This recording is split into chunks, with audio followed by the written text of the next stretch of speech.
Good morning, ladies and gentlemen. I'm meadsy69 and welcome back to the channel. Before we get onto the video, this video is sponsored by Amazon App Store. If you haven't downloaded Amazon App Store yet, go download it. Go download World of Tanks Blitz from the Amazon App Store to get yourself 500 coins for free. That equals 1,000 gold in game. The links are in the description. Make sure you use the link to represent your country, either the UK or the US. You can save yourself up to 20% by using the Amazon App Store against the Google Play Store and the iOS. So it's worth doing. Go download it and save yourself some money. Let's get back to the video. So today's video, we are talking about the VK100, the big German super heavy in tier 8. Now, when this tank was first released, you can look back at my videos. I done a top 5 most broken tanks in the game. This was in the top 5. Now, this is probably in the top 5 worst tanks in tier 8. It's not that it's not great. I mean, it has got better since the heavy buff, but what Wargaming did, because it was so broken, what Wargaming did is just nerf the armor a little bit. Now, the hatch on top used to be very, very, very, very strong, and now it is just anyone can penetrate it. Anyone can penetrate it. Of course, you have your hull as well. You have that big gap in the middle, the big square in the center of your hull that is easily pennable. So now, because Wargaming nerfed the hatch, it's very hard to play this tank because you can't side scrape, you can't go hull down, you can't do anything. You're just a big lump of armor on slow tracks that can actually easily get penetrated. And you can see, I'm not saying that you can't bounce any shots. You can. We bounced 925 damage here, but it is very, very easy for the enemy to be able to penetrate you, because if they can't see your hull, which is the easiest part to aim for, then they will go for that turret, that hatch on the top. So if you are in a hold down position, I would definitely recommend playing it as such, where you are moving backwards, forwards, you're wiggling side to side, just so you make it a hard pen for them to get, or a hard shot, not a hard pen. Anyone can pen the hatch. Okay, mediums are going to struggle a little bit with the penetration, especially tier 7 mediums, but basically anyone else can penetrate your hatch, penetrate your hull. And the thing that makes this tank not so great, along with all the other stuff that I've just said, is because of the shape of the turret. As soon as you start angling that turret, the turret becomes quite weak. So you have to angle it in a way where it's not too much, because if you over angle your turret, then you will you're gonna get penned. You're gonna get penned all day long. The same as if you angle your tracks, then the side plates become very, very weak indeed. Now, we did manage to get an ace. That was actually my first battle in that tank for a very long time, and we did pick up an ace. But we're going to watch a game from Ed Laws. We're going to watch a game from Ed Laws now, and he's going to play it good. He is going to play it good. He does get lucky because there's an AFK on the team, but it is a very difficult tank to play.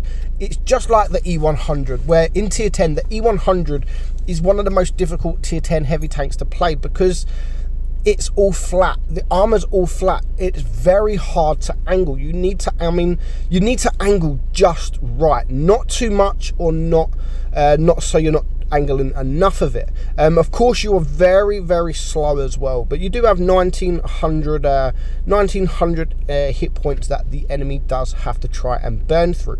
Now, your DPM isn't great, as I've said, 17.2 seconds on the reload here, which is a very long time when you're in a tier that is broken with Annihilators, Smashers, Draculas, Type 62s, CDCs, all them with DPM. So it's very hard to come up against these tanks that has crazy DPM. The TDs that can almost 2-shot you, or at least 3-shot you. So it's very, very difficult to play, and it definitely isn't a tank that it once was. Now, I'm not asking for Wargaming to break it again, but I definitely do think this needs a little bit of a buff. I think the hatch it does need to be stronger. I do think the hatch needs to be stronger because it suffers enough. It suffers with the speed. It suffers with having a huge bottom plate hull, and of course it struggles with the DPM, and that's the most important thing when you're coming up in this tier. Now, DPM for me doesn't mean so much because there's loads of tanks with crap DPM that's solid, but they normally got something going for it in return of the lower DPM.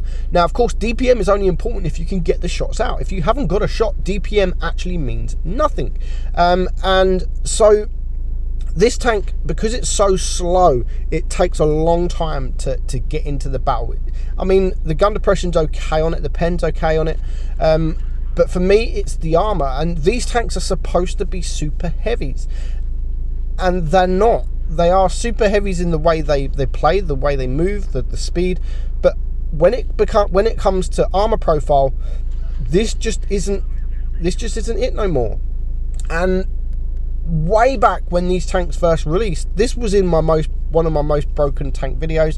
The Motion, I actually said in my first ever Motion video that this tank is going to probably be my favorite tier 9. How I was wrong, because the Motion is the exact same. However, the Motion has actually got a little bit of armor on the hatch. It does have that armor on the hatch. It can be penned, but literally ever so slightly. If you get the very middle of the hatch, it can easily be penned. Now, I think Wargaming should do that with this tank as well. Give it the same hatch, and that will make the tank already much better than it is. Now, this guy here, Ed Laws, he's got 2k damage. He hasn't taken any damage in return at the moment. It is a 2 versus 5, but of course they do have a tank that is AFK. So I love the fact that him and the Tiger here are ignoring the AFK for now. They're going for the most dangerous targets, which of course is a broken tank there with the Annihilator, and that is a nice shot into the hatch of the Annihilator, bringing him now down to a 1 shot. So as we can see, there is 5 tanks left. 3 of them are a 1 shot. 1 of them is AFK, and he is full hit points. He's still on 1900 hit points. All he really needs to do is take this J Panther out, and then 2 of the other tanks are just a HE splash. Just sneeze in their face and they will blow up. So leaving the AFK for this game actually turned out to be a win-win. So he hasn't actually blocked. That's his first block, and that's coming from a light tank. Of course, he hasn't had any shots taken against him, so he's going to actually push the OP tank, and he's going to ignore the T29 for now, because as we know, getting rid of the OP tanks first is the correct decision, if you can, only if you can. Now, he hasn't got shots on the Annihilator, so instead of just chasing around, he's going to take what he can get, and he does get a bounce in return from that T29. Now, of course, with the reload, he does need to get out of the way, because if the Annihilator comes behind, the game could actually be a changer, and there is another block damage. So he is going to take out the T29 for his 4th kill, just leaving now 2 tanks left, and the Annihilator is aiming. Now, he's taken his time to aim there, he took too much time to aim in, but he's still got his shots off. Now, unfortunately, the Annihilator is just not enough hit points, and he's not going to be able to get around this corner in time to block the shot, and he does manage to get his 5th kill. With 1.5 minutes left on the clock, he knows that there is an AFK here. He's on 3.7k damage. He's blocked almost 900 damage, which isn't a lot for a super heavy. It's not a lot at all. Now, I will be doing a mouse video, or I've either done a mouse video already, and I'll be basically saying the exact same thing there. The mouse has actually got armor when used correctly. It's got insane amount of armor. But these kind of tanks are not made to deal damage. They're made to take the damage. They're made to sit front line, take the shots, so your team can get the shots in return and do damage. So, of course, there are occasions where you can do damage in these tanks. Of course, you could do damage in any tank. That is the name of the game. But these tanks originally don't don't be upset if you do sort of 3k block damage or 3k assistant damage, but only 1k damage, because you're doing your job. You're holding the line and you're being a super strong heavy, and that is the best way to play this tank. Play it front line. Yes, you are going to get shot. That's why it does need a little bit of a buff, but that is how this tank should be played. Front line with your team behind supporting you. So that is it, guys. That is the VK100. Definitely not the same tank it once was, and it's not the greatest because of that armor. Hope you enjoyed it, guys. I'm Meadsy, and I'll see you soon. Bye bye.